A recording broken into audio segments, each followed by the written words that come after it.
Before we begin the story, let us know where you're watching from by leaving a comment below. If you enjoy this video, don't forget to like and subscribe. Have a wonderful day. Enjoy the story, everyone. David walked toward the entrance of Boston's most upscale restaurant. By his side was Liam, his 9-year-old son with messy brown hair, big headphones, and a Rubik's Cube spinning non-stop between his fingers. Liam didn't talk much to strangers. Actually, he hardly spoke at all, but when he did, it was direct, precise, and almost always surprising. David sighed. "Remember the plan, son? You just need to stick around. If you don't like her, we get up and leave." Liam gave a small nod without taking his eyes off the cube. "If she lies, I'll notice," he said calmly. David almost smiled. That was true. Liam had an incredible skill for spotting patterns in language, behavior, and logic. Since he was diagnosed with autism at age 3, therapists called him hyperlogical. In other words, not great for blind dates. They crossed the elegant dining room and were shown to a reserved table at the back. David looked around with an almost automatic boredom. He had been on 7 dates in the last 2 months, all arranged by his sister, worried about his lonely life. None of the women lasted 5 minutes with Liam without exchanging looks of pity or panic. Some didn't even try to hide it. 8 minutes, Liam muttered, spinning the cube. "What?" David raised an eyebrow. That's how long they lasted on average before lying, pretending, or wanting to leave. David let out a small chuckle through his nose. Maybe they'll break the record today. But before he could finish the sentence, the restaurant door burst open abruptly. Emma appeared amid the fancy setting, like a tornado in a porcelain garden. She carried a bag too big for the occasion, wore a yellow short-sleeved shirt with pineapple prints, definitely casual, and her hair was tied in a messy bun held with a pencil. "Oops, sorry," she said, stumbling on her shoelace and dropping the menu from the next table. The waiter tried to help, but she smiled, picked up the papers, and said loudly, "Relax.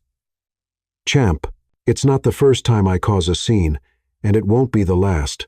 Some guests frowned. Others tried to pretend they didn't see. David just stared, frozen. But Liam stopped spinning the Rubik's Cube. Emma walked up to their table like she hadn't just knocked over half the restaurant. When she got there, she looked at Liam first. She smiled, crouched to his level, and said, "Hi. You must be the judge tonight, right? You look like you're the boss more than you seem." Liam stared at her for 3 seconds. "What is the value of pi squared?" he asked. David choked on his water. Emma blinked. "That depends. Do you want the exact answer or an approximation? Because if it's an approximation, I'd guess 9. But if you want all the digits, give me about 20 minutes and a calculator." Liam smiled. David was speechless. Emma straightened up and looked at David as if nothing had happened. "You must be David. Sorry I'm late. Half the subway stopped because of a brave pigeon. And yes, I took the subway because my car is called My Feet, and they're still on installments." David blinked. "You're different. I've heard that before, but I promise I don't bite unless the bread roll is really good."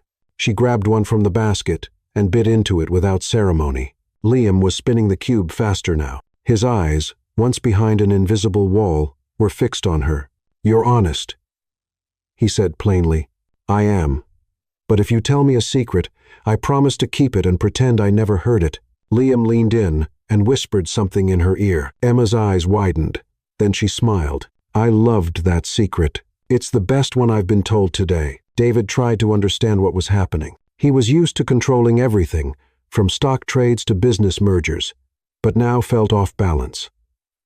Like he was inside one of those romantic movies his sister insisted on watching on Friday nights, except in this case, the script was impossible to predict.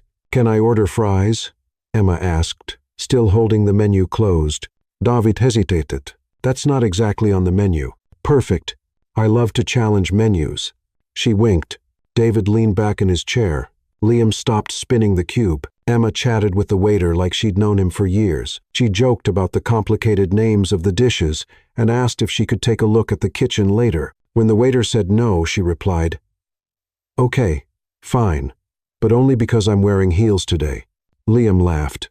A light, short, but genuine laugh. David slowly turned to his son, surprised. "You laughed?" Liam nodded. She's not afraid of me, and she doesn't feel sorry. She just talks. David looked at Emma. She was now trying to balance a spoon on the tip of her nose. It wasn't what he expected. It wasn't what he wanted, but, strangely, it was exactly what he needed. Dinner went in a way David never imagined possible. Emma didn't ask about his company, didn't mention his fortune, and for the love of everything sacred, didn't say anything like, "It must be hard raising a child alone." Instead, she ate with appetite, joked about the restaurant's overly golden decor, and treated David like he was a normal person. "Seriously, who decided 15 different forks was a good idea?" she said, holding up one of the smaller utensils. "Like, what happens if I use the salad fork to eat dessert? Does the utensil police come after me?" David tried to keep his composure, but the corners of his mouth kept turning up. "Technically, it's a matter of social etiquette." "Oh, I get it." Emma took the dessert fork and cut a piece of salad. "There, now I'm a culinary rebel." "Liam, you're my witness." Liam watched everything with an intensity David recognized. It was the same look the boy had when solving a particularly difficult Rubik's Cube, focused, analytical, but interested. "Emma," Liam said suddenly, stopping her from playing with the forks, "why does electricity make noise when it goes through wires?" David almost choked. Liam never asked casual questions to strangers. Actually, Liam almost never asked questions to anyone except him. Emma showed no surprise, or that forced smile most adults give when kids ask something cute. Instead, she rested her chin on her hand and thought about the question seriously. "Well, technically, electricity itself doesn't make noise. What you hear is the air around the wires heating up and expanding quickly. It's like when you pop popcorn in the microwave. The heat makes the kernels jump and make noise." Liam tilted his head. "But what about when wires make that buzzing sound?" "Oh, that one's different." Emma got excited, waving the dessert fork. "That happens because alternating current makes the wires vibrate 50 or 60 times per second. It's like a really, really boring electric guitar." David stared at her, fascinated not just because the answer was correct, he knew that, but because of how she explained it. No condescension, no oversimplifying, but also no jargon Liam wouldn't understand. "Did you study engineering?" David asked. Emma shrugged as if it wasn't a big deal. "I studied a little bit of everything. I'm the kind of person who reads microwave manuals for fun." She turned to Liam again. "Want to hear something cool? If you put a Rubik's Cube near a speaker playing music, the sound vibrations can slightly affect how the pieces move. Like a dancing Rubik's Cube." Liam's eyes lit up. "Really?" "Totally. Of course, you need very, very sharp ears to notice the difference. But it happens." Liam took the cube out of his pocket immediately and started spinning it near his ear, paying close attention to the almost unnoticeable sounds the pieces made as they moved. David watched the scene with something like amazement. His ex-wife, Laura, had been wonderful with Liam, but even she needed time to get used to the boy's quirks. Most people felt uncomfortable with Liam's direct questions or tried to answer vaguely to not confuse the child. Emma, on the other hand, seemed genuinely interested, like talking to a 9-year-old about physics was the most natural thing in the world. "Liam," David said gently, "finish eating before your food gets cold." "He's fine." Emma interrupted. "Let him explore. Food heats up again. But curiosity, that's rare." And that was the moment David noticed something that made him deeply uneasy. Emma wasn't trying to impress him through Liam. She was genuinely talking to the boy. The difference was subtle. But for someone who had spent the last 2 years being bombarded by women pretending to be interested in his son to impress the father, the difference was striking. Dinner continued at this pace. Emma told hilarious stories about previous jobs, from being a clerk at a hardware store where she had to explain to a customer that screws don't have gender, to working at a diner where the owner insisted she memorized 50 different burger sauces, and the guy was all like, No, it's not special. Sauce number 7. It's special sauce number 7. Emma imitated in a deep, dramatic voice. Like the fate of humanity depended on me memorizing the difference between honey mustard and artisan honey mustard. Liam laughed again. David noticed the sound was becoming less rare, less hesitant. When dessert arrived, an overly fancy tiramisu that probably cost more than Emma made in a day, she looked at it with skepticism. "This looks more like a sculpture than food. I'm afraid to touch it and break something important." "You can eat it," David assured her. It's just tiramisu. Just tiramisu, he says. Emma shook her head toward Liam. Your dad's a bit out of touch with reality, isn't he? Liam thought about it seriously, sometimes, but he tries. David didn't know if he should be offended or touched by their brutal honesty. Emma took a big spoonful of dessert and made an exaggerated, dramatic face. Okay, I admit it. This is officially the best thing I've ever eaten in my life. She leaned toward Liam, as if to share a secret. But don't tell my corner bakery bread roll. He gets jealous. When it was finally time to leave, David expected the usual ritual, exchanging numbers, the we should see each other again suggestion, the hopeful smile that meant she was waiting for him to make the first move. Instead, Emma stood up, adjusted her bag on her shoulder, and said, Well, it was nice meeting you both. Liam, keep being curious. David, she hesitated for a moment like she was going to say something important, then smiled. Thanks for dinner. It was way better than I expected, considering I wasn't expecting much at all. And she left. David stood still, watching her walk toward the door with the same messy energy she had when she arrived. She stopped to thank the waiter, joked with the doorman, and disappeared into the busy Boston street. Something strange happened in David's chest, a feeling he hadn't felt in so long he almost forgot how to recognize it. Genuine curiosity. Not the kind of curiosity he felt about financial reports or market strategies. It was something more human. Liam, David said, still spinning the Rubik's Cube. Yes? She didn't try to impress you. David turned to look at his son. What do you mean?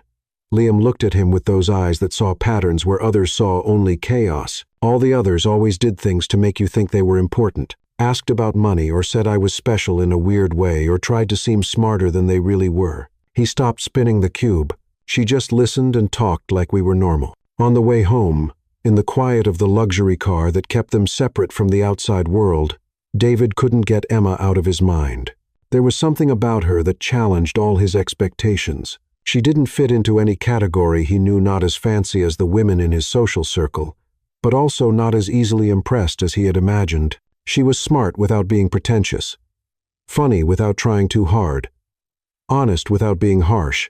And for the first time in a long time, David, a man who controlled business empires and moved millions with a phone call, found himself completely out of control. That night, lying in the king-size bed of his apartment overlooking Boston Harbor, David stayed awake, not because of work stress or money worries, but because of a woman who used the wrong fork and made his son laugh, and that bothered him in the best way possible. David wasn't the kind of man who showed up at cafes on Saturday mornings. Actually, David didn't even know where cafes were. His morning routine was coffee made by the housekeeper, the Wall Street Journal perfectly folded, and an agenda his secretary organized with military precision. But there he was, standing in front of Beans and Dreams, a small, cozy cafe in Boston's North End, hands in his pockets, with an expression swinging between determination and total panic. Liam was with Aunt Rachel for a special Rubik's Cube session with other kids on the autism spectrum, something David usually supervised personally. But that morning, he lied, said he had an urgent meeting, and left his son in his sister's care. The truth? He had spent 3 days thinking about Emma, and that was unacceptable. David opened the cafe door, making an old-fashioned bell ring. The place was the complete opposite of anywhere he usually went. Exposed brick walls, a mix of mismatched chairs, local artists' paintings hung with little order, and a coffee smell that seemed to have a personality of its own. And there she was. Emma wore a green apron over a t-shirt that said, "Caffeine, because sleeping is for the weak," and had her hair tied in a ponytail that defied any kind of structural logic. She was behind the counter, patiently explaining to an elderly lady the difference between a cappuccino and a macchiato, using gestures that looked more like a wild dance routine. And a macchiato is like a cappuccino that went to the gym and got stronger, she said, playfully flexing her arms. The lady laughed and chose the cappuccino. That's when Emma looked toward the door and saw David. For a fraction of a second, her eyes widened with genuine surprise. Then, as if you could see the gears turning in her mind, her expression changed to something between amusement and teasing. She finished helping the lady, handed over the coffee with a warm smile, and then turned to David, with a completely neutral look. "Can I help you?" she asked, as if she had never seen him before. David blinked. "Emma, it's me, David, from dinner on Thursday." She pretended to think, tapping her fingers on the counter. David. "I don't remember. Are you a regular customer? Because I swear I'd remember someone who looks like he stepped right out of a business magazine." He stood there, unsure if she was serious or not. Emma kept up a straight face for exactly 5 seconds before bursting out laughing. "Relax, mister. Serious. I'm just kidding." She leaned on the counter with a mischievous smile. "But, speaking of which, what are you doing here? Want some coffee? Or are you just here to ruin my shift?" David felt something he rarely experienced. He was being teased. And strangely, he liked it. "I wanted coffee," he lied shamelessly. "Liar," Emma said, without missing a beat. "You look like the kind of guy who drinks coffee that costs more than my week's salary and comes in cups that need instruction manuals." She gestured to the handwritten menu on the board behind her. "Here, we have strong coffee, stronger coffee, and coffee that will make you see the future. Which one will it be?" David looked at the menu and realized he really had no idea how to order coffee in a normal place. What do you recommend?" "Depends. Do you know how to order food by yourself, or do you need to call your secretary?" The tease hit the mark. David felt his cheeks warm a little. "I can order food by myself." "Thank you." "Prove it." Emma crossed her arms, clearly enjoying herself. "Order something from the menu without using words like, 'I would like,' 'Would it be possible?' Or, 'If it's not too much trouble.'" David looked at her. It had been years since anyone challenged him like that, years since anyone treated David like anyone else, someone who could be teased, tested, played with. "Strong coffee," he said, trying to sound casual. "And that thing there," he pointed to a blueberry muffin in the display case. "That thing?" Emma pretended to be shocked. "Sir, that's an artisanal blueberry muffin with crystal sugar topping and vanilla essence. It has a first and last name." Okay. David laughed without meaning to. "The artisanal blueberry muffin with crystal sugar topping and vanilla essence. Better." Emma turned to make the coffee. "At least now you treated the muffin with the respect it deserves." While she worked, David watched her movements. There was something hypnotic about the way Emma moved through the small space behind the counter, efficient but relaxed. She greeted every customer by name, knew their preferences, and made jokes that brought out genuine smiles. "Have you worked here long?" David asked, taking the steaming cup. "Weekends for about 2 years."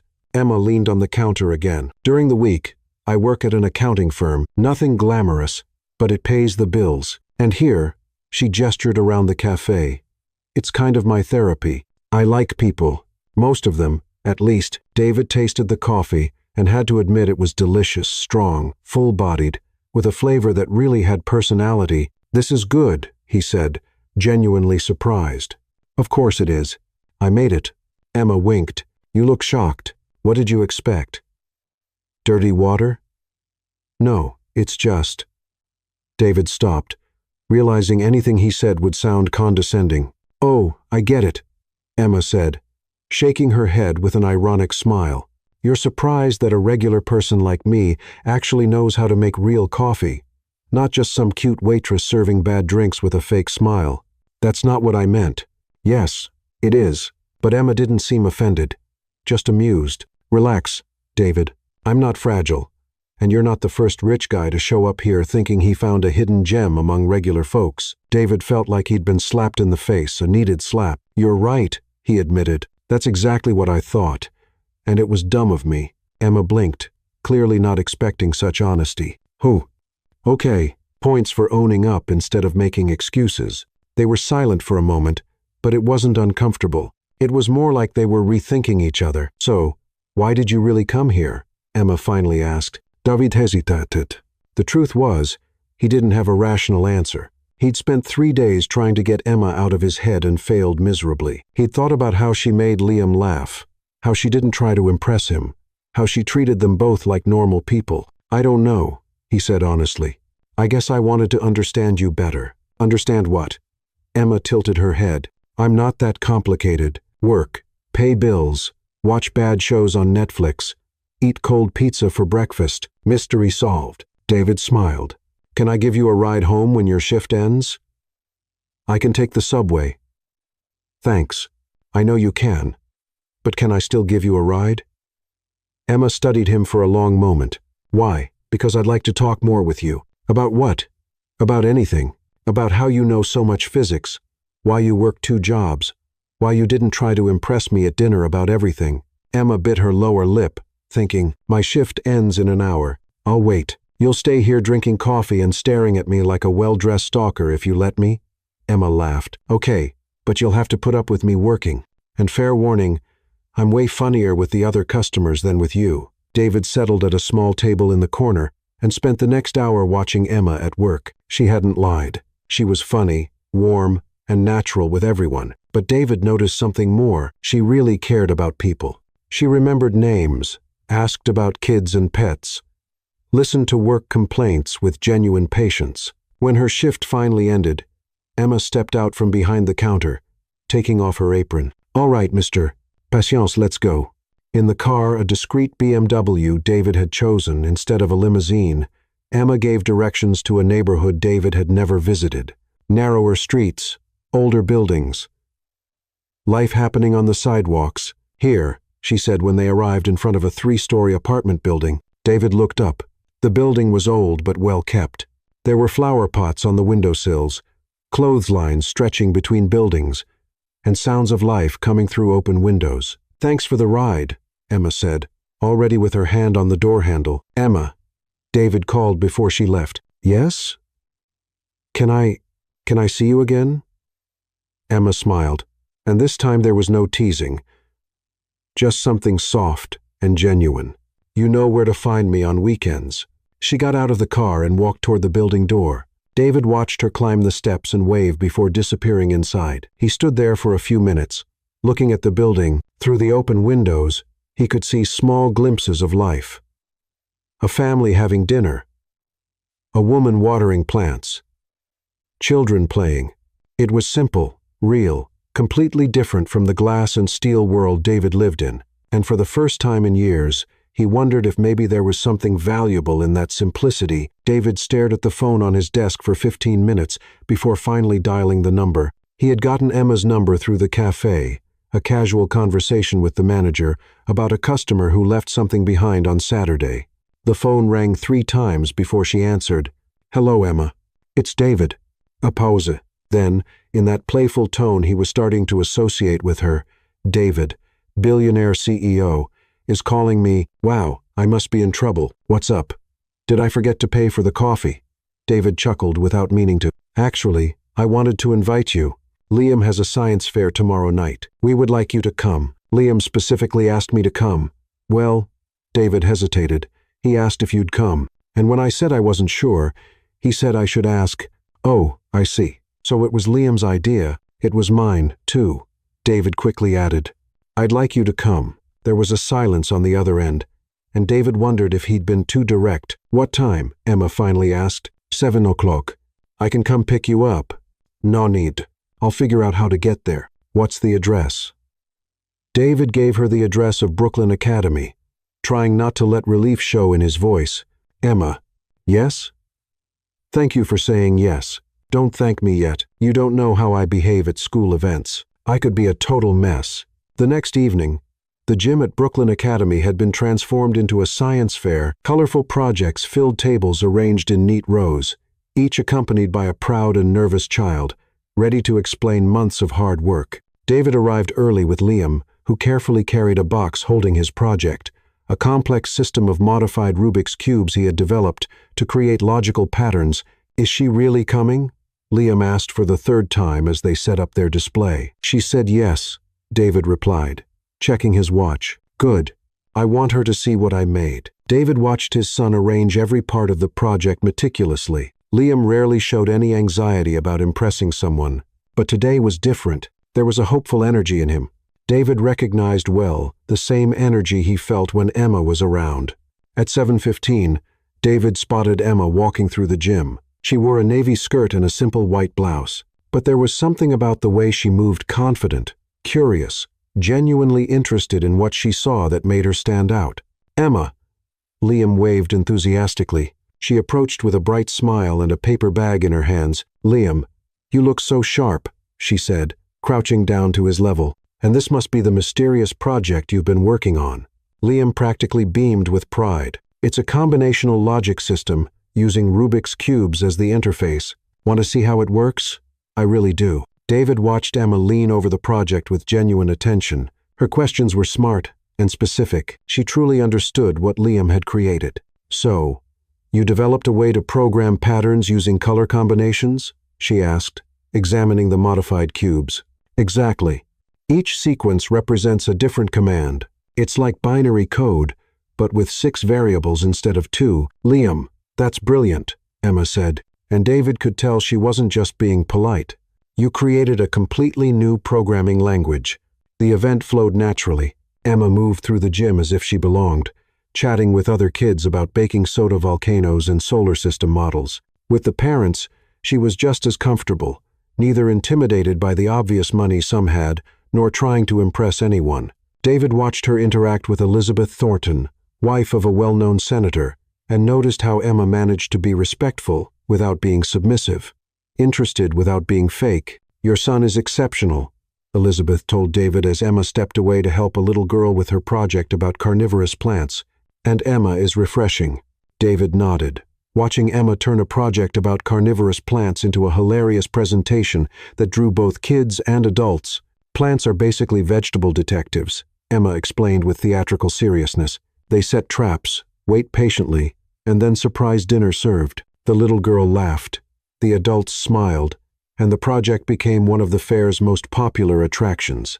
As the crowd began to thin, and Liam was busy explaining technical details to a group of impressed teachers, David and Emma found themselves relatively alone near the gym's bleachers. Liam is a total hit, Emma said, watching his animated gestures. He was born for this. He likes you, David said, and that isn't common. Emma turned to face him. Why do you talk like Liam is hard to like? He's an amazing kid who sees the world in a unique way. That should be celebrated. David hesitated.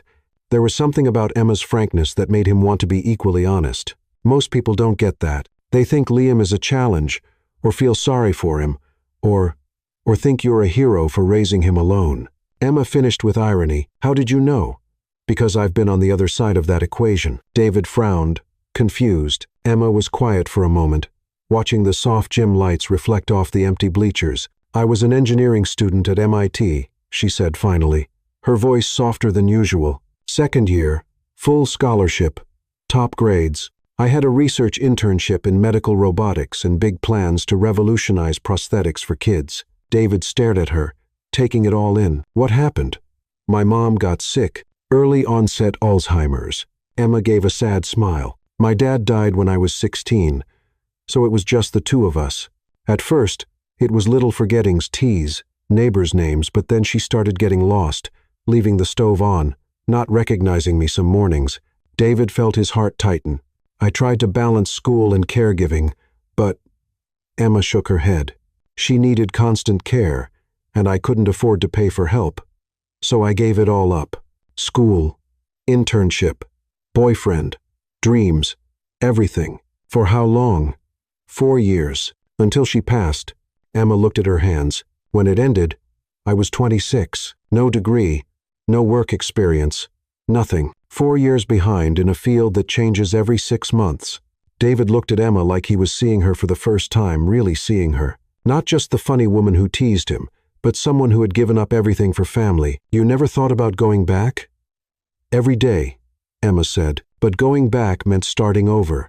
And starting over meant not having money to live while studying. It's a dead end, Emma. David stepped closer without thinking. No. She cut him off, sensing the pity in his tone. I don't want your sympathy. I did what I had to do. You don't regret it. I just sometimes wonder who I'd be if I'd had a choice. David looked at her, seeing layers of strength and vulnerability he hadn't noticed before. You're extraordinary, he said, the words slipping out without thought. Emma looked surprised. I'm not. Yes, you are. You gave up your dreams for your mother. You see Liam for who he really is. You treat people like people, not like social status. You are. David leaned in to kiss her. Emma put her hand on his chest, stopping him gently. David, no, why? Emma studied him with eyes that seemed to see through masks. Because you're used to people accepting whatever you offer, whenever and however you offer it. Her voice was kind but firm. I'm not like that. If this is going to happen, it'll be when we both know exactly what we're doing. David stepped back, respecting her space. You're right. I usually am, Emma said with a small smile. When they went to pick up Liam, they found him carefully putting away his project, a shining first-place medal around his neck.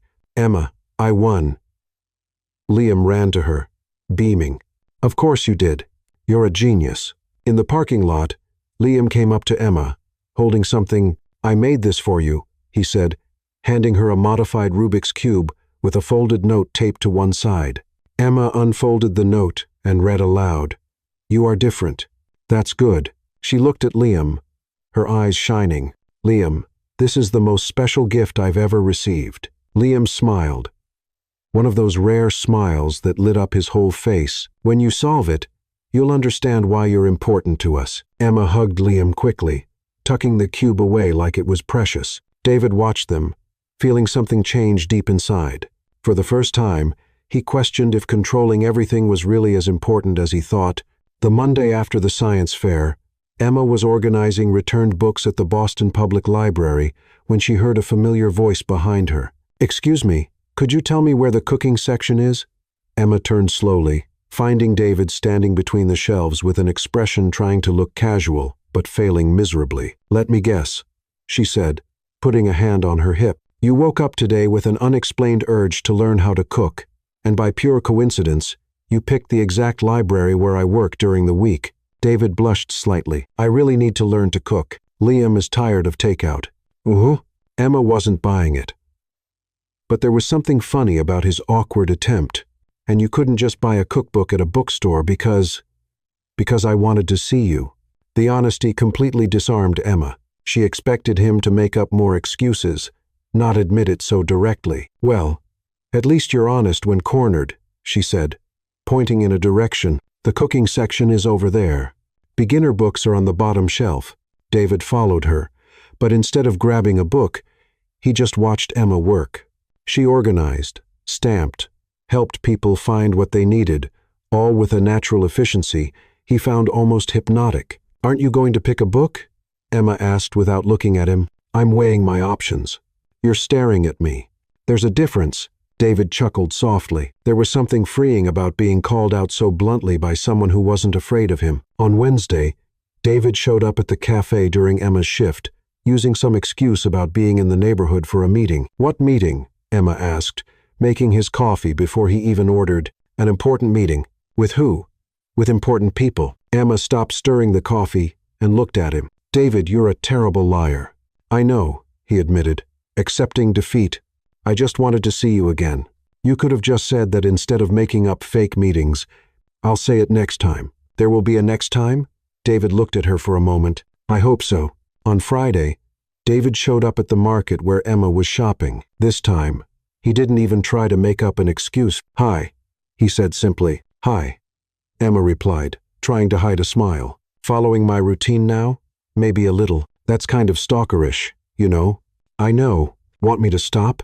Emma considered the question while picking tomatoes. No, she said finally, but next time, come before the veggies. I always spend more time picking fruit. Just then, Liam appeared from behind a cereal stack. Emma! He ran to her. Dad said you were here. Emma looked at David, raising an eyebrow. You brought backup. Actually, Liam said, ignoring the tease, I wanted to invite you. My class is having a school retreat this weekend. It's at Walden Lake, and parents can come too. Would you like to come with us? Emma blinked, surprised. Liam, that's very kind of you, but it's a family event. Your family, Liam said with his usual straightforwardness. Not official yet, but you are. David caught his breath. Liam, it's true. The boy insisted. You like her, she likes you, and she likes me. That's all the ingredients needed to make a real family. Emma looked between father and son, clearly touched by Liam's innocent logic. Are you sure you want me there? I am, Liam said. And Dad is too, even if he's too nervous to admit it. David sighed. He's not wrong. Emma smiled, a different smile, softer and more vulnerable than any David had seen before. "All right, I'll go." Walden Lake, in the fall, was like a postcard. Trees dressed in red and gold, reflected in the calm water, and the air had that fresh quality that makes people want to take deeper breaths. The retreat was held at an old wooden lodge with cabins spread around the property. The kids took part in activities during the day while the parents could relax or join optional workshops. David had booked 2 cabins, one for him and Liam, and another for Emma. But Liam, with his sharp logic, immediately questioned the plan. "Why 2 cabins? Emma could stay with us. There are 2 bedrooms." "Because," David searched for a good explanation for a 9-year-old. "It's polite." "Polite to who?" Liam asked. "You slept on our couch when your sister visited last week. What's the difference?" Emma laughed at the conversation, clearly enjoying David's discomfort. "Liam has a point," she said, "but I'm going to stay in my cabin anyway. I like having my own space." During the day, they joined the activities with the other families. Emma fit in naturally, helping with games, joining the trail hike, and making the kids laugh during lunch by the lake. David watched her interact with everyone, kids, parents, organizers, and noticed how she had a gift for making people feel comfortable. It wasn't forced or calculated. It was just who she was.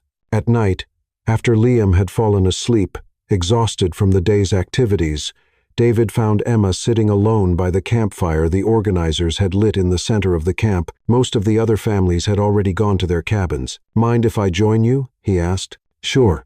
David sat in one of the wooden chairs beside her. The fire crackled softly, sending occasional sparks into the starry sky. "Thanks for coming," he said after a few minutes of comfortable silence. "Thanks for inviting me." "Well, for Liam inviting me, it was my idea too," David said quickly. "I just didn't know how to ask." Emma turned to face him. "Why is it so hard for you to say what you want?" The question caught David off guard. He thought of several answers about responsibility, being a CEO, taking care of Liam, but they all sounded like excuses because he paused, trying to find the right words. "Because it's been a long time since I've wanted something that wasn't about work or taking care of Liam, and I don't know how to handle that." "Handle what exactly?" David looked at her. The firelight danced across her face, casting soft shadows that made her look even more beautiful. "You," he finally said. "I don't know how to deal with what I feel for you." Emma stayed quiet for a moment. "And what do you feel?" David opened his mouth to answer, but no words came out. There was so much he wanted to say about how she made Liam smile, how she treated him like a regular person, how he thought of her every morning when he woke up, but the words got stuck in his throat. He tried again, but stopped. Emma watched him struggle for a few seconds, then stood up. David thought she was leaving, but instead, she came closer and knelt beside his chair. "You think too much," she said softly, and then she kissed him. It wasn't a dramatic or passionate kiss like in the movies. It was calm, intentional, gentle, as if she were saying everything he couldn't put into words. When they pulled apart, David looked at her with surprise and something like relief. "I figured you needed a little push," Emma said with a small smile. David started to laugh, not a polite, controlled laugh, but something real and freeing, coming from a place he'd forgotten existed. "How long have you been planning this?" he asked. "Since you showed up at the library pretending you wanted to learn how to cook." "I do want to learn to cook. I know. That's one of the things I like about you." David smiled, feeling like a weight he'd carried for years had suddenly lifted. "Emma, yeah? Thanks for the push." She kissed his forehead lightly, then sat back down in her chair. "Anytime you need it." They stayed there until the fire burned down to embers, talking about everything and nothing, and David realized that, for the first time in a long while, he wasn't thinking about the future or worrying about the past. He was just present, right there with her, and that was more than enough. The Monday after their weekend at Lake Walden, David was determined to make Emma a more official part of his life. That kiss by the fire had shifted something deep between them, and he wanted her to see his world beyond casual meetings at coffee shops and libraries. The first step was a charity event at the Four Seasons. David had purchased a table for 10 and invited Emma to join him. "It's a dinner to raise money for special education," he explained over the phone. "I thought you'd like the cause." Emma hesitated. "David, that kind of event, it's really not my scene." "It'll be fun," he insisted. "And you'll like the people. They're all involved in important causes. On Saturday night, when David arrived to pick her up, Emma was wearing a simple black dress she'd bought just for the occasion. She looked stunning, but David noticed something different about the way she moved. She seemed less relaxed, more self-conscious. "You look beautiful," he said, offering his arm. "Thank you, and thanks for lending me the shoes," she said, referring to the black pumps David had sent over with a note saying they were a gift, not a loan. The Four Seasons ballroom was exactly what Emma had feared: grand, formal, and full of people who looked like they'd been born wearing tuxedos and evening gowns. Guests strolled around with champagne glasses, talking quietly about investments, summer homes in Martha's Vineyard, and even more exclusive social events. David greeted acquaintances, introducing Emma as a special friend. She smiled, shook hands, and tried to join the conversations. But David could sense her tension growing with each interaction. "Emma works at the public library," David would say, trying to include her. "How interesting," came the usual reply in that tone, that meant the opposite. It must be rewarding to work with books. The conversations followed predictable patterns. Working in libraries was considered noble, but soon the topic would shift to things Emma couldn't keep up with: investment funds, internal corporate politics, gossip about people she didn't know. During dinner, Emma found herself seated between Patricia Langston, a senior partner at the law firm that represented Griffin Enterprises, and Michael Bennett, the owner of a luxury hotel chain. "So, Emma," Patricia said as she delicately cut her grilled salmon, "how did you and David meet?" "A blind date," Emma answered honestly, "set up by his sister." "How romantic," Patricia said with a smile that didn't reach her eyes. "And where do you work again?" "At the Boston Public Library, and I work at a cafe on weekends." "Two jobs," Michael commented. "That must be challenging." There was something in his tone that made Emma feel like a specimen under a microscope. She realized that people weren't really interested in her answers. They were categorizing her, judging her, figuring out where she belonged in their social hierarchy. David tried to include her, steering the conversation toward topics where Emma could contribute, but it was like trying to force a puzzle piece into the wrong place. It just didn't fit. "Emma knows a lot about engineering," David said at one point when the conversation turned to technology. "How interesting," said Patricia. "Did you study engineering?" "I started at MIT, but I didn't finish," Emma replied. "Oh." Patricia's interest vanished instantly. "I see." It was during dessert that Emma overheard the comment that changed everything. She had gotten up to go to the restroom and passed by the table where Patricia was speaking with two other women. She hadn't meant to eavesdrop, but David's name caught her attention. "David has always had a thing for charity projects," Patricia was saying. "First that school for special needs children. Now he shows up with a librarian. At least this time he's not mixing his personal life with philanthropy quite so obviously." "She seems sweet," said one of the other women. "Oh, I'm sure she is." Patricia's tone was condescending. "It's just that, well, David needs to think about what's best for Liam, too. That child needs stability, not social experiments." Emma felt like she had been punched in the stomach. Social experiment, charity project, the words echoed in her mind as she returned to the table. When David asked if she was okay, Emma mumbled something about a headache. When he offered to leave early, she shook her head and said he should stay. After all, it was important for him to be there. But when dessert was served, Emma stood up. "I need to go," she said quietly to David now. "But we haven't even I need to go," she said, picking up her purse. "You stay. This is important for you." David stood up, confused. "Emma, what happened?" "Nothing. I just need to go home." And she walked out, leaving David standing in the middle of the ballroom, not understanding what had just happened. In the days that followed, Emma didn't answer David's calls. When he stopped by the cafe on Saturday, the manager told him she had switched shifts. At the library, the front desk clerk said Emma was busy with a special project and couldn't take visitors. David felt lost. The lake retreat had been perfect, natural, spontaneous, real. But the moment he tried to include Emma in his official world, everything fell apart. Liam noticed right away that his father's mood had changed. "Where's Emma?" he asked on Wednesday during dinner. "She's busy," David said, stirring his food distractedly. "Did you guys fight?" "Not exactly." Liam gave him that sharp, observant look. "Did you do something stupid?" "Maybe." David admitted. I don't know what I did, but apparently I did something. Did you ask her? She doesn't want to talk to me. Liam thought about that for a moment. Then maybe you need to try harder. On Thursday night, David was in the kitchen looking at a delivery menu when he had a sudden realization. Instead of ordering expensive sushi, he went out, bought a regular pizza from a local place, and drove to Emma's apartment. He climbed the 3 flights of stairs with the pizza box in hand, feeling more nervous than he ever had before any business meeting. He knocked on the door, footsteps on the other side. A pause. Then Emma's voice. Who is it? It's me, David. Silence. Then the sound of the lock turning. Emma opened the door, wearing an old sweatshirt and pajama pants. Her hair was pulled up in a messy bun. She was barefoot and looked like she had been crying. Although David couldn't be sure. Hi, he said. Hi. They stood there, looking at each other for a moment. Did you bring pizza or just yourself? Emma finally asked. Both, David replied. But only one's worth it. Despite everything, Emma almost smiled. Is it pepperoni? With stuffed crust? Emma sighed and opened the door wider. Come in, but only because I'm hungry and there's nothing to eat at home.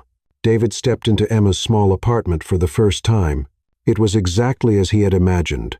Tiny but cozy, filled with books, plants, and items that clearly had stories and meaning behind them. Emma, he said, setting the pizza down on the coffee table. What did I do at dinner? I mean, what did I do wrong? Emma sat on the couch, hugging her legs.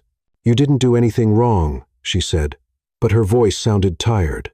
That's the problem. David sat at the other end of the couch, keeping some distance. I don't understand, Emma. Emma looked him straight in the eye. I heard Patricia Langston call our relationship a charity project. She said you have a habit of, what was it? Social experiments. David felt anger rising in his chest. She said that? She did. And you know what's worse? Emma let out a humorless laugh. For a second, I wondered if she was right. If I was just another one of your charity cases. Emma, you know that's not true, do I?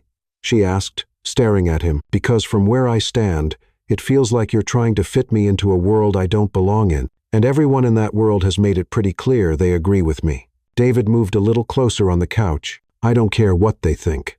But you should, Emma said softly, because that's your world, David. It's where you live, where you work, where you're raising Liam. And if I don't fit in there. She didn't finish the sentence, but she didn't have to. David understood exactly what she was saying, and for the first time, he wondered if there was something deeply wrong with a world where someone like Emma wasn't welcome. David and Emma sat in silence on her couch for several minutes, the pizza growing cold on the table between them. The small apartment felt even smaller under the weight of the conversation hanging in the air. Emma, David finally said, his voice lower than usual. Can I tell you something? Something I've never told anyone. Emma watched him closely, noticing the change in his tone. There was a vulnerability there she had never seen before. Of course, David leaned forward, resting his elbows on his knees and looking down at his hands. When Liam was 4, Laura, my wife, had a car accident. He paused, as if he needed to gather strength to go on. She was coming back from the neurologist's office, where she took Liam for his therapy sessions. Emma said nothing. She just waited. It was a Tuesday in March. I was in a meeting, a big merger I'd been working on for months. David shook his head. Laura called me that morning and said Liam had a panic attack at school, and she had to pick him up. She wanted me to come with her to the doctor's office. David stopped again, and Emma could see his hands trembling slightly. I told her I couldn't, that the meeting was too important, that there was too much money on the line. I told her she could handle it on her own, like she always did. His voice became rougher. Laura said Liam was asking for me, that he needed me there, and I told her Liam would be fine, that he wouldn't even notice I wasn't there. Emma felt her heart tighten, but stayed quiet. Laura hung up. We didn't fight. She just hung up. David looked up at Emma. 3 hours later, I got a call from the hospital. Her car had skidded on a wet curve. The impact was instant. David. But that's not all. He went on, like he needed to say everything at once, or he wouldn't be able to finish. When I got to the hospital, Liam was still in the back seat. He was okay physically, but David swallowed hard. He stayed in that car with Laura's body in the front seat for 6 hours. 6 hours until someone found them. Emma brought her hand to her mouth, horrified. Liam didn't speak for 2 months after that. He wouldn't eat, barely slept, didn't respond to anything. The doctor said it was trauma. David looked straight at Emma, and I knew it was my fault. If I had gone with them, if I had been in the car, maybe... David, no. Emma interrupted gently. You can't know that, but I do, he said firmly, because Laura always drove slower when I was in the car. She said I made her nervous when she went too fast. If I had been there, she would have driven slower, would have stopped at the first sign of wet roads, would have... His voice broke. Emma moved a little closer on the couch but didn't touch him yet. What did Liam say when he started talking again? David gave a sad smile. The first thing he asked was, "Where's Mom?" And when I explained she was gone and wouldn't be coming back, he said, "Why didn't you go with her?" David closed his eyes. I didn't know what to say. And you've carried that guilt ever since. Every single day. David finally looked at Emma. I shut down after that. I stopped caring about anything that wasn't work, or Liam. I stopped trusting my judgment about relationships, about what really matters, because clearly I failed when it mattered the most. Emma stayed quiet for a long moment, taking it all in. That's why you're afraid, she said finally. It's not fear of loving again, it's fear of failing again. David nodded, and when I met you, he hesitated. For the first time in 5 years, I wanted something more than work and responsibility. I wanted you. I wanted you to be part of our lives. But you don't know how to do that without the risk of hurting the people you love.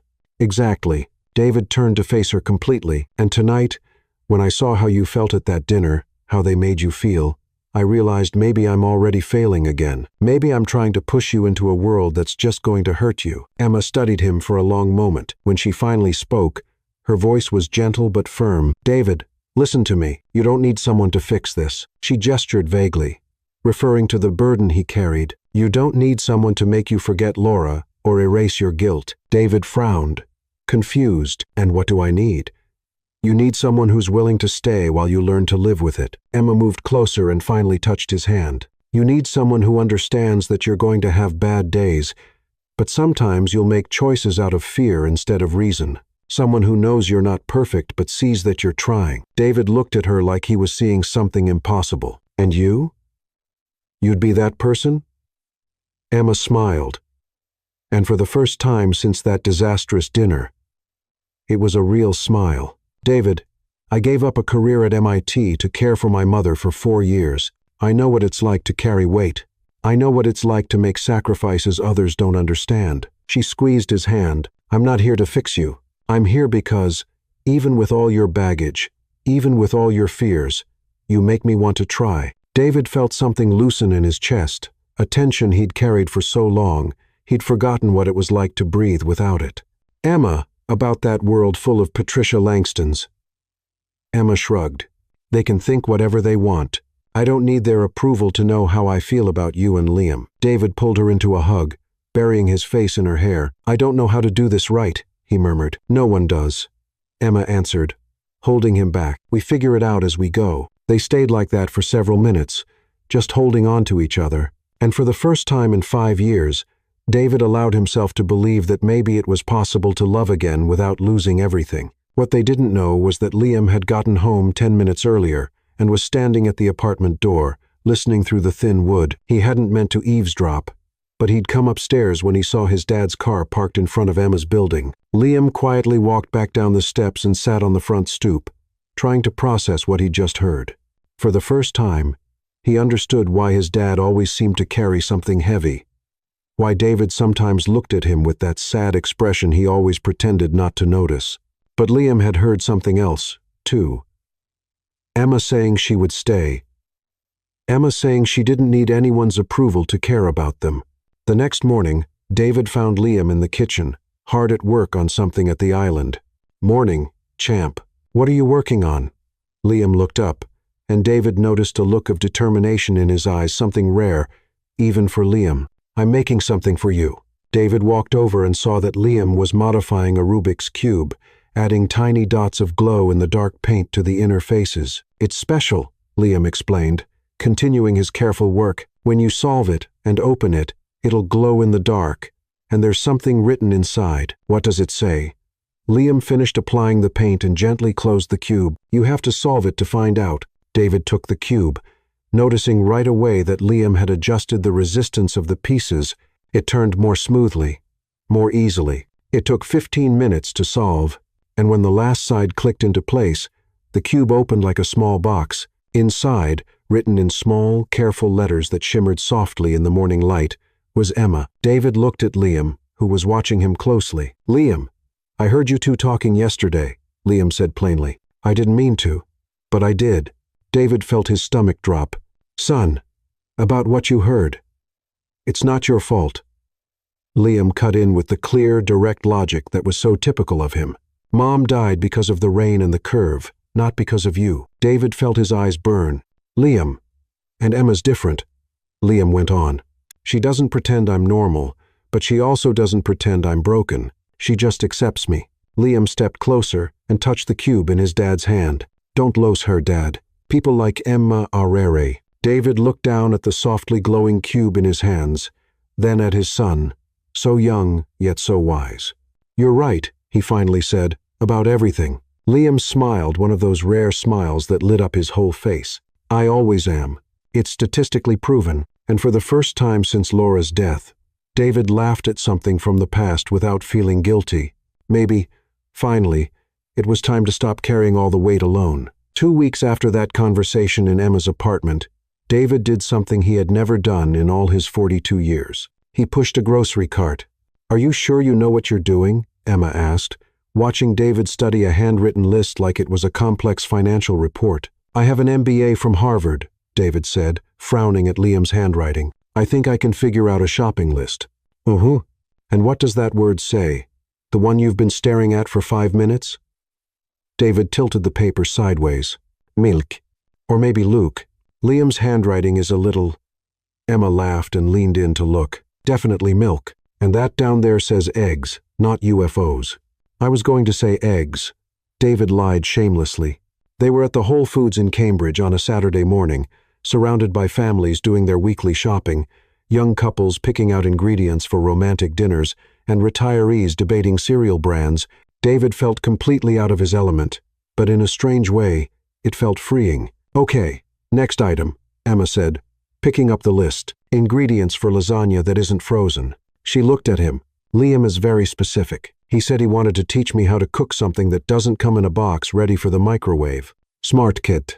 They spent 40 minutes in the store, with Emma explaining the difference between ricotta and cottage cheese, helping David choose tomatoes that were just right, and teaching him how to check if eggs were cracked. You've never done real grocery shopping before, have you?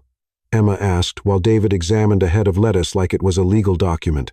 I have a housekeeper who usually handles this, he admitted. Or had. I let her go last week. Emma stopped walking. You let your housekeeper go? Liam said he wanted to learn how to cook with me. And I thought, if we're going to be a real family, maybe it's time to start acting like one. The word family lingered in the air between them. It was the first time David had used it so directly, so intentionally. David, I know it's too soon to talk about this, he said quickly, but I want you to know that this isn't temporary for me. You're not temporary.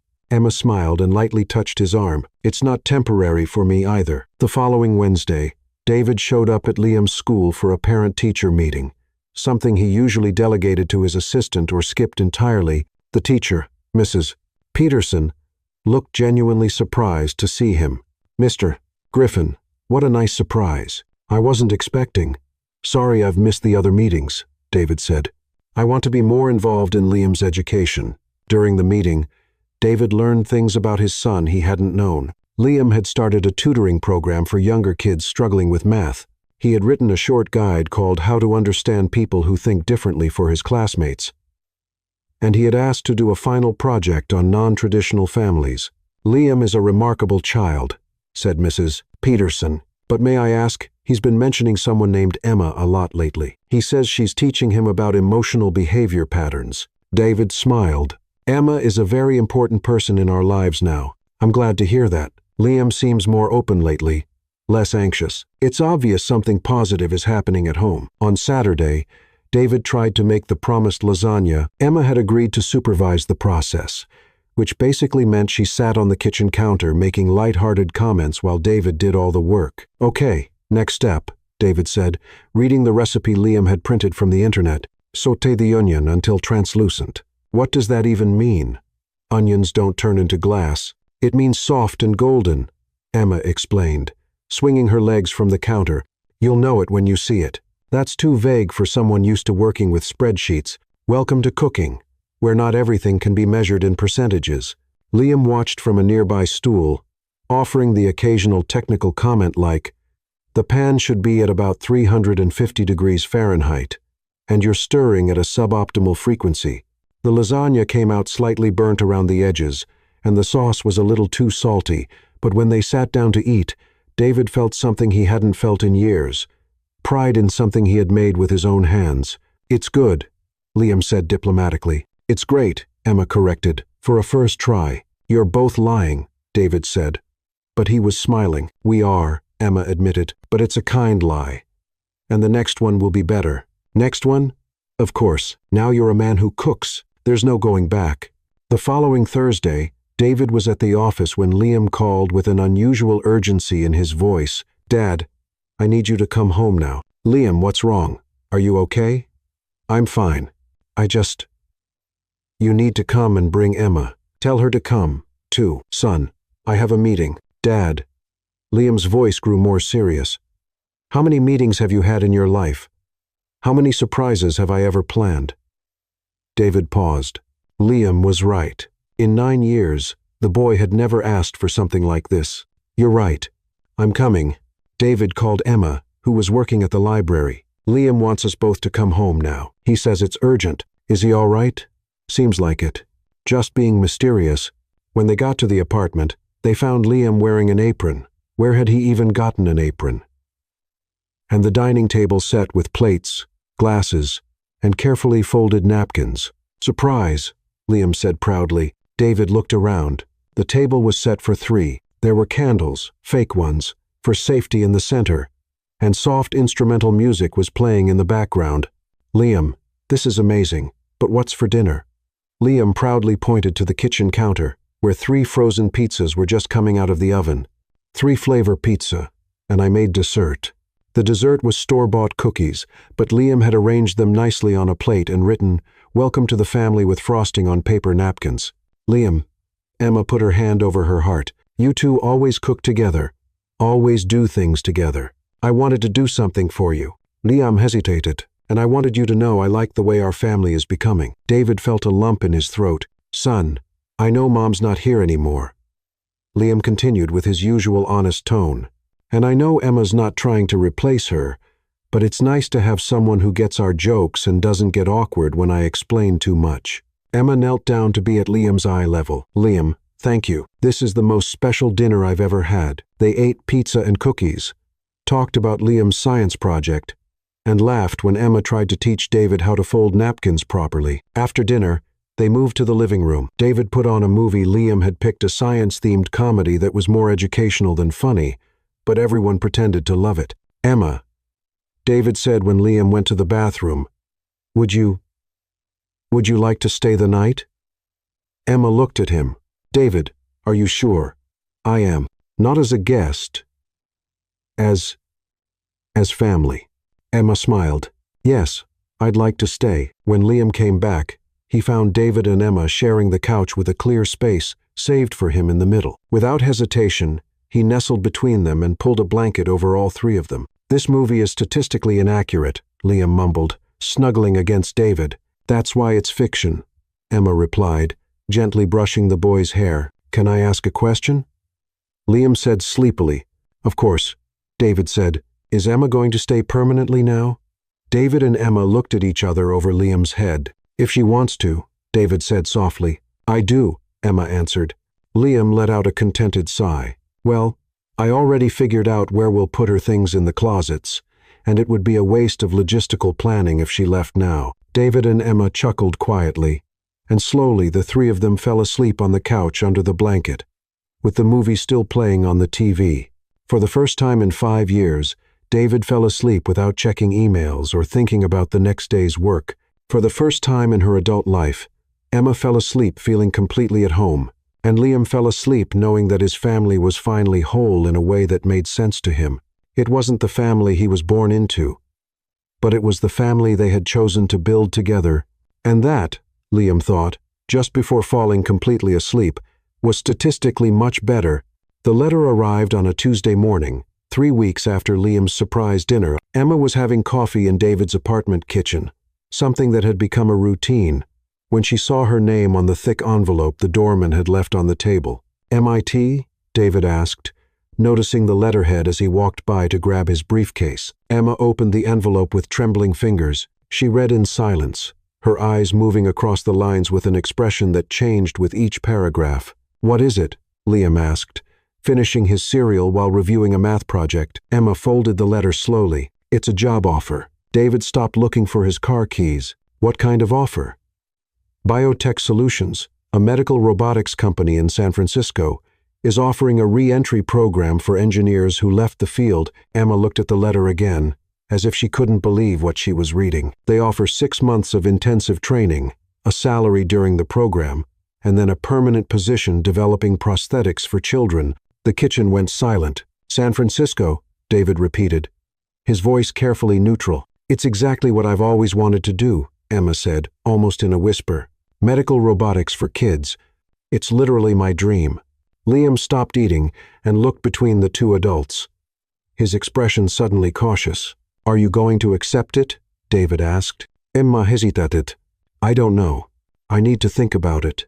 David nodded stiffly. Of course, it's a big decision, but Emma could see the tension in his shoulders, the way he avoided looking directly at her. "David, I need to get to the office," he said, grabbing his briefcase. "Liam, is Emma taking you to school today, Dad?" Liam started. "I'll see you tonight." David interrupted quickly, kissing Liam's forehead and walking out without looking at Emma. For the next 3 days, the letter stayed on the kitchen table like an unexploded bomb. David buried himself in work, leaving early and coming home late. Emma tried to talk to him several times, but he changed the subject or found excuses to leave the room. Liam watched it all with growing anxiety that started to show physically. He went back to spinning his Rubik's Cube obsessively and began listing prime numbers out loud whenever he got nervous. On Friday night, Emma finally confronted David when he came home at 10. "We need to talk," she said, blocking the kitchen entrance. "About what?" David asked, trying to walk past her. "About how you've been avoiding me for 3 days. I'm not avoiding anyone. I've just been busy." "David." Emma crossed her arms. "We promised to be honest with each other." David stopped and finally looked at her. There was something wild in his eyes, something Emma recognized as barely hidden panic. "Fine. You want honesty?" he said. "I'm terrified. You've just been given the chance of your dreams, and I know I should be happy for you. But all I can think about is you leaving, Emma. And maybe that's for the best," he went on, the words pouring out. "Maybe we're just fooling ourselves. You've only just started changing your life, and I've only just started finding myself after being lost for so long. Maybe we're in too different of a place for this to work." Emma stared at him, shocked. "Do you really believe that?" "I don't know what I believe," David admitted. "I just know I can't go through this again. I can't let myself need someone and then lose them." "So, you're giving up?" Emma asked, her voice rising. "Before we even know if I need to leave, you're already giving up." "I'm not giving up. I'm being realistic." "No. You're being a coward." Liam appeared at the kitchen doorway in his pajamas, the Rubik's Cube spinning quickly in his hands. "Stop," he said, his voice tense. "Please stop yelling." David and Emma turned to him, instantly ashamed. "Liam, son." But Liam had started rocking slightly, a sign that his anxiety was climbing dangerously.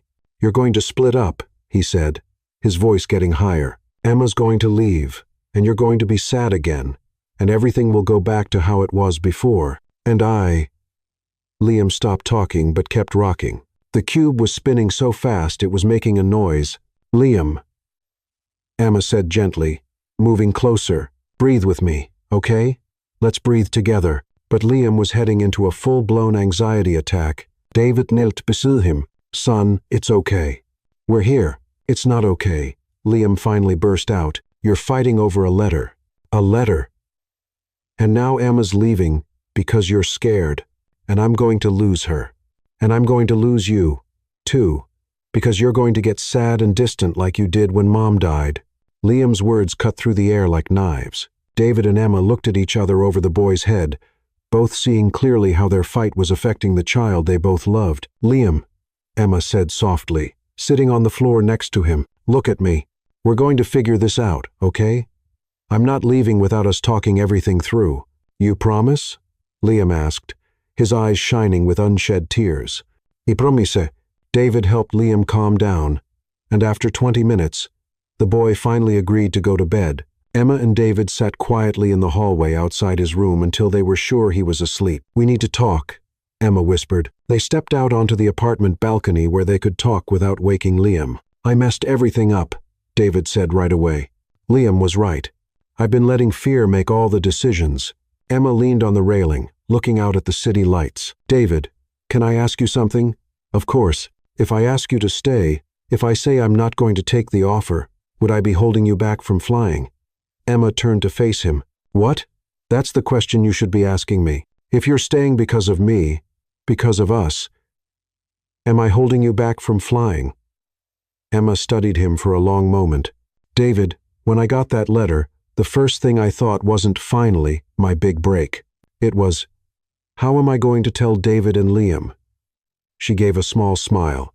"6 months ago, that offer would have been the answer to all my prayers. But now I have a family. I have you. I have Liam. I have a life we built together." Emma stepped closer to him. "If I stay, it's not because you asked me to. It's because I'm choosing to stay. Because this life we have is worth more than any dream job." David looked at her, barely able to believe what he was hearing. "But it's your chance." "David," Emma said, placing her hands on his face, "there are many ways to follow a dream. Maybe I can find a way to work with medical robotics here in Boston. Maybe I can go back to school and still keep the life we have. Maybe my dream has grown to include more than just a career. Emma, you gave me something I never had, a family that chooses me every day. And Liam gave me something I didn't even know. I needed a purpose that's bigger than professional success." She smiled.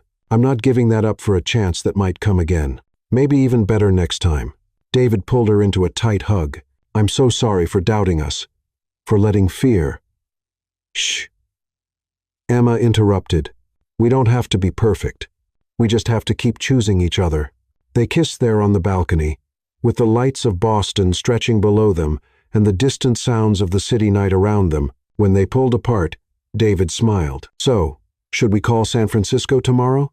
"Let's do it," Emma said. "And then let's look into medical robotics programs in Boston together." "Together," David repeated, and for the first time in days, they both felt like they were exactly where they were meant to be. 3 months after the San Francisco offer crisis, life had found a new rhythm.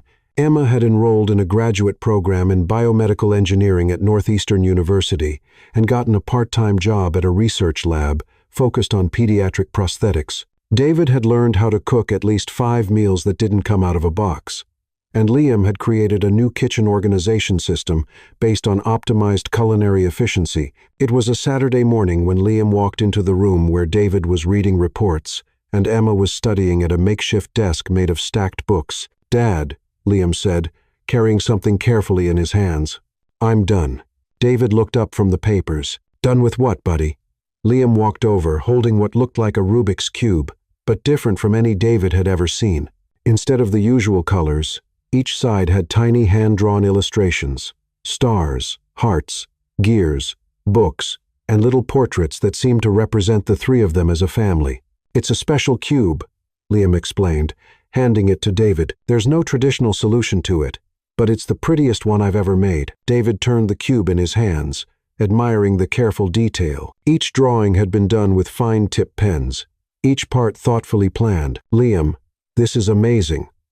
But how does it work if there's no real solution?" Liam smiled, one of those knowing smiles that meant he understood something. The adults didn't. "There is a solution. It's just not the one you're expecting." He pointed to a small, almost invisible arrow on one of the faces. "Follow the drawings in order. When you get to the end, you'll see." Emma walked over, just as curious. "Can I see it?" David showed her the cube, and together they started following the sequence Liam had created. Each turn revealed another part of a story Liam had told through the drawings. David alone with Liam, then Emma entering their lives, and then the three of them together, shopping, cooking, laughing. "Liam, this is like a picture book," Emma said, touched. "You drew our story." "It's not finished yet," Liam said, watching closely as David and Emma kept going. When they reached the final step in the sequence, something clicked. The cube opened up like a small box, revealing a velvet-lined compartment inside, and tucked in there, David stopped breathing.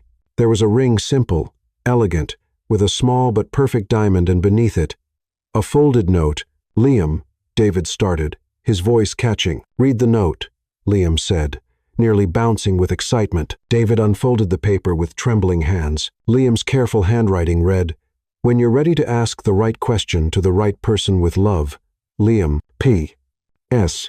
I already checked. She's going to say yes." Emma covered her mouth, her eyes filling with tears. "Liam, Dad's been talking about marriage for weeks," Liam said matter-of-factly. He always started the sentence, and then stopped. "I figured he needed help with logistics." He turned to David, "And I wanted you to know I officially approve." David looked back and forth between the ring and his son, feeling like his heart could burst from pride and love. "Son, this is... How did you even..." "I asked Aunt Rachel for help," Liam said. "She took me to a store, and I told the guy exactly what I needed. He said it was for a very special occasion, and I told him it was to make my family officially complete." David hugged Liam tightly. "You're amazing. You know that?" "Statistically, yes," Liam said with a grin. "So, are you going to propose, or do I need to make you a timeline?" Emma laughed through her tears. "I think your dad needs a minute to process." "Actually," David said, looking at the ring, then at Emma, "I think I've already processed." He turned to Liam. "Son, can you help me with something?" "Sure. I need to plan something special. Would you wear that suit we got you for Cousin Michael's wedding?" Liam frowned. "Why? Are we going somewhere fancy?" "Something like that," David said, giving Emma a wink. "It's a surprise." The next Sunday, Emma received a handwritten invitation in Liam's handwriting to a special backyard picnic, blindfold required to preserve the surprise. When she arrived at David's apartment, Liam greeted her at the door, wearing a perfectly tailored navy blue suit and a tie he picked out himself, gray, with little Rubik's cubes printed on it. "You look very sharp," Emma said, straightening his tie. "It's a special occasion," Liam said solemnly. "Now, I need to put the blindfold on you. Liam, what are you two planning?" "It's a surprise, but I can give you a hint. It's going to be statistically the best day of our family life." Emma let Liam tie a soft blindfold over her eyes and carefully guide her to the elevator, then through the lobby, and finally to the small backyard behind the building, a place she hadn't even known was there. "Can I take it off now?" she asked. "Wait," Liam said. "Dad, are you ready?" "I'm ready," came David's voice from somewhere ahead of her. "Now you can take it off." Emma took off the blindfold and blinked, letting her eyes adjust to the soft evening light. The backyard had been transformed. A checkered blanket was spread out on the grass. Picnic baskets were arranged around it. Small string lights hung from the nearby trees, and David was kneeling in the center of it all, holding the ring that Liam had hidden inside the Rubik's cube. "Emma," David said, his voice clear but full of emotion. "I've spent my whole life trying to control everything, trying to get everything just right. But you taught me that the best things in life happen when we stop trying to control everything and just start living." Emma brought her hands to her chest, tears already running down her face. "I want to overcook pasta with you," David continued. "I want to order the wrong meals at fancy restaurants. I want days that make no sense at all but still feel right because they're with you. I want to build a messy, perfect, completely ours kind of family." He held up the ring. "Emma, will you marry me? Will you marry us?" Emma looked at David, down on one knee in the grass, then over at Liam, who was practically bouncing with excitement, and then back at David. Instead of answering with words, she leaned down and kissed David a long, sweet kiss full of promise. When they pulled apart, she whispered against his lips, "Yes, let's solve this cube our own way." Liam let out a shout of joy that was probably heard 3 blocks away. "That means yes," he yelled. "I knew it. The odds were totally in our favor." David slipped the ring onto Emma's finger, and the three of them hugged right there on the grass, laughing and crying all at once. 6 months later, on a rainy Wednesday night, the three of them were sitting on the couch watching cartoons. Emma was wearing one of David's old t-shirts and mismatched socks. David was in sweatpants with tomato sauce stains on his shirt because they had tried and spectacularly failed to make homemade pizza. Liam was in his pajamas covered in little planets, nestled between them. On the TV, a silly cartoon about talking animals was playing, and Liam was seriously explaining why the physics in the episode made no sense. "Turtles can't run at 60 miles per hour, he said. "Seriously, it's biologically impossible. The structure of their shell wouldn't allow—" "Liam," Emma interrupted, laughing. "It's a cartoon. You can ease up on the science. But factual accuracy is still important, even in fiction." David watched them, his wife patiently explaining to their son why cartoons didn't have to follow the laws of physics, all three of them tucked under a blanket up to their noses, popcorn spilled on the couch, the apartment messy but full of life. It wasn't the life he had planned. It wasn't the perfect movie family dream. It was better. It was real. It was theirs. It was whole. And when Liam finally stopped analyzing turtle biomechanics and snuggled between them with a content sigh, David thought maybe this was the real definition of happiness, not perfect moments, but perfectly imperfect ones, shared with the right people. Emma reached over Liam's head and gently squeezed David's hand. 3 squeezes, the code they'd come up with for "I love you." David squeezed back. 3 squeezes, and Liam, without opening his eyes, murmured sleepily, "Statistically speaking, it's impossible to hide signs of affection from someone who's physically between you." They chuckled softly, and outside, the rain kept falling, making the apartment feel even cozier. Simple, real, complete.